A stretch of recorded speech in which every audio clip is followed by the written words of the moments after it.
ओम विष्णु पुराणाय नमः। प्रथम अंश दूसरा अध्याय 24 तत्वों के विचार के साथ जगत की उत्पत्ति क्रम का वर्णन और विष्णु की महिमा। श्री पराशर जी बोले, जो ब्रह्मा विष्णु और शंकर रूप से जगत की उत्पत्ति स्थिति और संहार के कारक हैं तथा अपने भक्तों को संसार सागर से तारने वाले हैं, उन विकार रहित शुद्ध अविनाशी परमात्मा सर्वदा एक रस सर्वविजयी भगवान वासुदेव विष्णु को नमस्कार है, जो एक होकर भी नाना रूप वाले हैं, स्थूल सूक्ष्ममय हैं, अव्यक्त एवं व्यक्त रूप हैं तथा अपने अन्य भक्तों की मुक्ति के कारण हैं। उन श्री हरि विष्णु भगवान को हम नमस्कार करते हैं, जो विश्व रूप प्रभु, विश्व की उत्पत्ति स्थिति और संहार के मूल कारण हैं। उन परमात्मा विष्णु भगवान को नमस्कार है।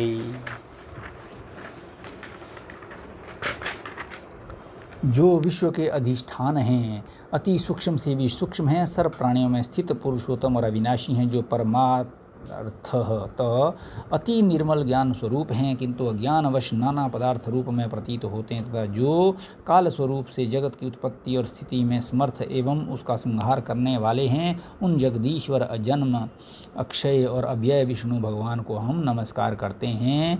तुम्हें वे सारा प्रसंग क्रम से सुनाता हूँ, जो दक्ष आदि मुनि श्रेष्ठों ने पूछा था और पितामह भगवान ब्रह्मा जी ने उनसे कहा था।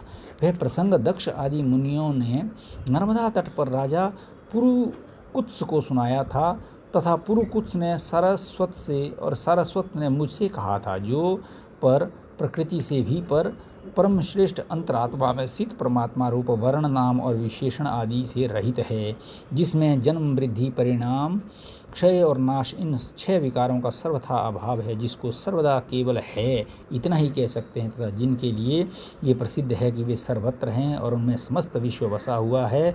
इसलिए ही विद्वान जिसको वसुदेव कहते हैं, वही नित्य अजन्मा अक्षय अव्यय एक रस और हेय गुणों के अभाव के कारण निर्मल परब्रह्म है।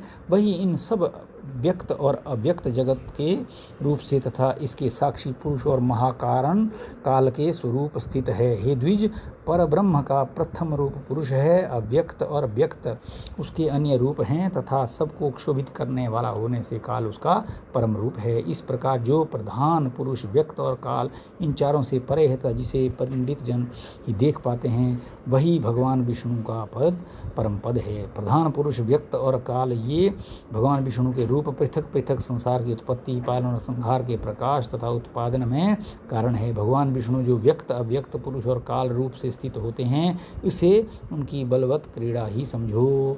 उनमें अव्यक्त कारण को जो सदस्वरूप और नित्य हैं, श्रेष्ठ मुनिजन प्रधान तथा सूक्ष्म प्रकृति कहते हैं।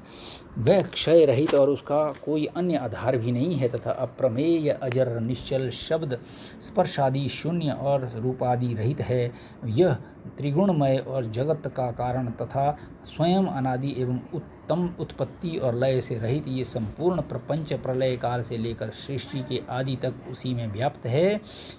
हे विद्वान, श्रुति के मर्म को जानने वाले श्रुति परायण ब्रह्मवेता महात्मा गण इसी अर्थ को लक्ष्य करके प्रधान के प्रतिपादक इस निम्नलिखित श्लोक को कहा करते हैं। क्या कहते हैं वो? उस समय प्रलय काल में ना दिन था, ना रात्रि थी, ना आकाश था, ना पृथ्वी थी, ना अंधकार था, ना प्रकाश, और ना इनके अतिरिक्त कुछ और ही था। बस क्षेत्र आदि इंद्रियों और बुद्धि आदि का अविषय एक प्रधान ब्रह्म और पुरुष ही था। हे विप्र, विष्णु के परम स्वरूप से प्रधान और पुरुष ये 2 रूप हुए।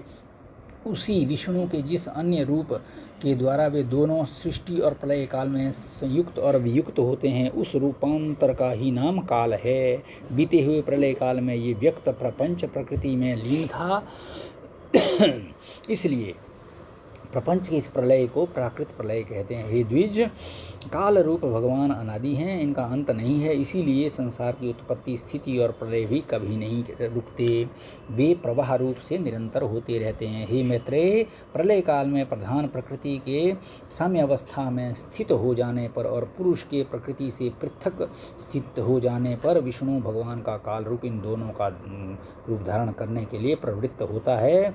तदंतर सर्ग काल उपस्थित होने पर उन परब्रह्म परमात्मा विश्व रूप सर्वव्यापी सर्वभूतेश्वर सर्वात्मा परमेश्वर ने अपनी इच्छा से विकारी प्रधान और अभिकारी पुरुष में प्रविष्ट होकर उनको क्षोभित किया। जिस प्रकार क्रियाशील न होने पर भी गंध अपने सन्निधि मात्र से ही इस मन को क्षुभित कर देता है, उसी प्रकार परमेश्वर अपनी सन्निधि मात्र से ही प्रधान और पुरुष को प्रेरित करते हैं। हे ब्रह्मन, वह पुरुषोत्तम ही इनको क्षोभित करने वाला है और वे ही क्षुब्ध होते हैं तथा संकोच और विकास युक्त प्रधान रूप में भी वे ही स्थित हैं। ब्रह्मादि समस्त ईश्वरों के ईश्वर वे विष्णु ही समष्टि व्यष्टि रूप ब्रह्मादि जीव रूप तथा महत्व रूप से स्थित हैं।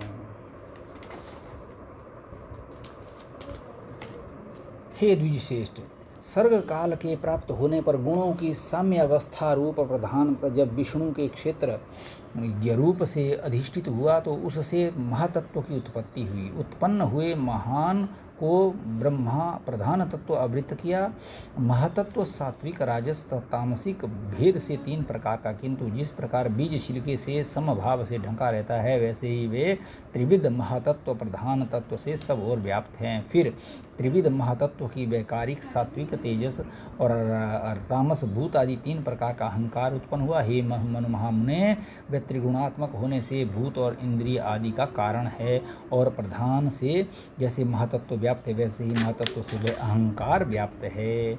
भूत आदि नामक तामस अहंकार ने विकृत होकर शब्द तन्मात्रा और उससे शब्द गुण वाले आकाश की रचना की। उस भूत आदि तामस अहंकार के शब्द तन्मात्रा से आकाश को व्याप्त किया। फिर शब्द तन्मात्रा रूप आकाश ने विकृत होकर स्पर्श तन्मात्रा को रचा। उस स्पर्श तन्मात्रा से बलवान वायु हुआ, उसका गुण स्पर्श माना गया। शब्द तन्मात्रा रूप आकाश के स्पर्श तन्मात्रा से वायु को आवृत्ति हुई। फिर स्पर्श तन्मात्रा वायु ने विकृत होकर रूप तन्मात्रा की सृष्टि की। रूप तन्मात्रा रूपी वायु तेज उत्पन्न हुआ और उसका गुण रूप कहा गया। स्पर्श तन्मात्रा रूप वायु रूप तन्मात्रा के तेज को आवृत किया। फिर तेज ने भी विकृत होकर उस रस तन्मात्र की रचना की। उस रस तन्मात्र से रस गुण वाला जल हुआ। रस तन्मात्रा वाले जल को रूप तन्मात्रा वाले तेज से आवृत किया गया।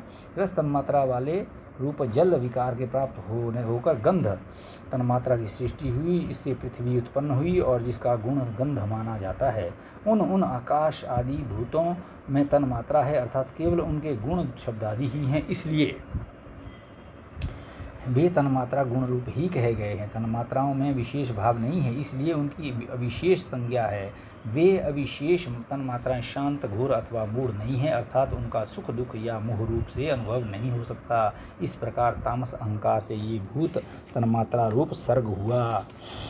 10 इंद्रियां तेजस अर्थात राजस अहंकार से और उनके अधिष्ठाता देवता वैकारिक अर्थात सात्विक अहंकार से उत्पन्न हुए कहे जाते हैं। जिस प्रकार इंद्रियों के अधिष्ठाता 10 देवता और 11वां मन वैकारिक सात्विक हैं।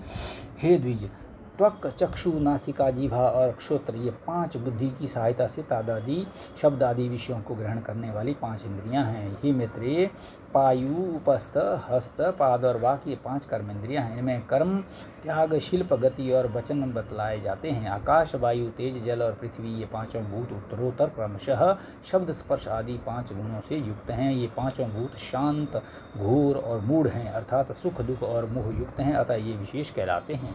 इन भूतों के पृथक पृथक नाना शक्तियां हैं, अतः वे परस्पर पूर्णतया मिले बिना सांसारिक रचना नहीं कर सकते। इसलिए एक दूसरे के आश्रय रहने वाले और एक ही संघात की उत्पत्ति लक्ष्य वाले महत्त्व से लेकर विशेष पर्यंत प्रकृति के इन सभी विकारों ने पुरुषों के अधिष्ठित होने के कारण परस्पर मिलकर सर्वथा एक होकर प्रधान तत्वों के अनुग्रह से अंड की उत्पत्ति की। हे महाबुधे, जल के बुलबुले के समान क्रमशः भूतों से बड़ा हुआ वह गोलाकार और जल पर स्थित महान अंड ब्रह्म हिरण्यगर्भ का रूप विष्णु का अति उत्तम प्राकृत आधार हुआ।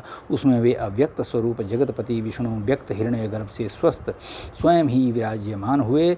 उन महात्मा हिरण्यगर्भ का सुमेरु उल्ब गर्भ को ढकने वाली झिल्ली, अन्य पर्वत जरायु गर्भाशय समुद्र गर्भाशयस्थ रस था।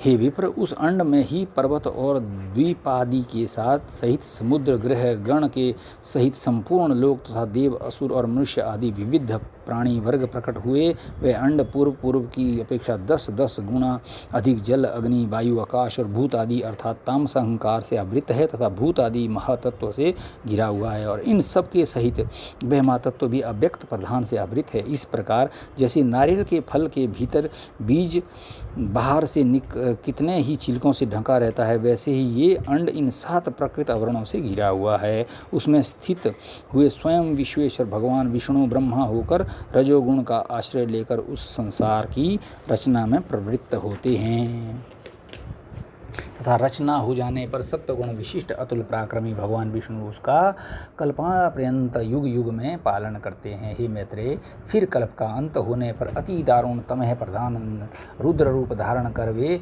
जनार्दन विष्णु ही समस्त भूतों का भक्षण कर लेते हैं। इस प्रकार समस्त भूतों का भक्षण कर संसार को जलमय करके परमेश्वर शीर्षशैया पर शयन करते हैं। जगने पर ब्रह्म रूप होकर फिर वे जगत की रचना करते हैं। वे एक ही भगवान जनार्दन जगत की सृष्टि, स्थिति और संहार के लिए ब्रह्मा, विष्णु और शिव इन 3 संज्ञाओं को धारण करते हैं। वे प्रभु विष्णु स्रष्टा ब्रह्मा होकर अपनी ही सृष्टि करते हैं, पालक होकर विष्णु होकर पाल्यमान रूप अपना ही पालन करते हैं, और अंत में स्वयं ही संहारक शिव तथा स्वयं ही उपसंलीन होते हैं। पृथ्वी, जल, तेज, वायु और आकाश तथा समस्त इंद्रियों और अंतःकरण आदि जितना जगत है सब पुरुष रूप है, और क्योंकि वे अव्यय विष्णु की ही विश्व रूप और सब भूतों के अंतरात्मा है, इसलिए ब्रह्मादि प्राणियों में स्थित सर्गादिक भी उन्हीं के कारक हैं। अर्थात जिस प्रकार ऋत्विजों द्वारा किया हुआ हवन यजमान का उपकारक होता है, उसी तरह परमात्मा के रचे हुए समस्त प्राणियों द्वारा होने वाली सृष्टि भी उन्हीं का उपकारक है। सर्वस्वरूप श्रेष्ठ वरदायक और वरेण्य प्रार्थना के योग्य भगवान विष्णु ही ब्रह्मा आदि अवस्थाओं द्वारा रचने वाले हैं। वे ही रचे जाते हैं, वे ही पालते हैं, वे ही पालित होते हैं तथा वे ही संहार करते हैं और स्वयं ही संहृत होते हैं। इति श्री विष्णु पुराणे प्रथमांशे 2 अध्यायः।